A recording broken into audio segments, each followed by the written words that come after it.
ఉంటుంది. ఎందుకంటే వాస్తవంగా అయితే మొదట్లో అయితే కంటిన్యూగా మైనస్ వచ్చింది 6-7 నెలల పాటు.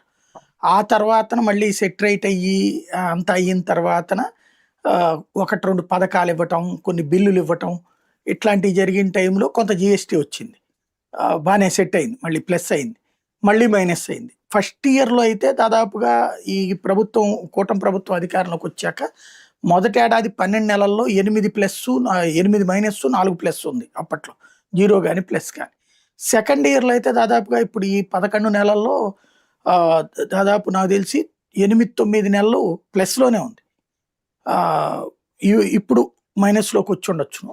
అది కూడా పెద్ద ఇష్యూ నెగ్లిజిబుల్ అనుకుంటున్నాను నేను. అంత భారీ ఎత్తున మైనస్ అయితే కాదు. 2% అన్నట్టే. 2.7% పెద్ద కాదు.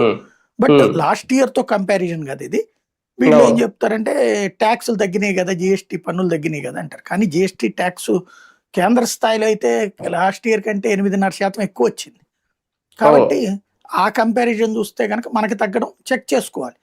మేబీ ఈ నెలలో ఏ పథకాలు లేవు కదా, అందువల్ల కూడా అయి ఉండొచ్చు. ఇంకోటి ఏంటంటే కొంత ఈ యుద్ధ ప్రభావం వల్ల డబ్బులు తీయలా జనం. భయం ఉంది కదా, ఇక్కడ లాస్ట్ మంత్ నుంచి కొంత ఇబ్బంది పడుతున్నారు కదా, ఆ ఇంపాక్ట్ కూడా ఉండొచ్చు.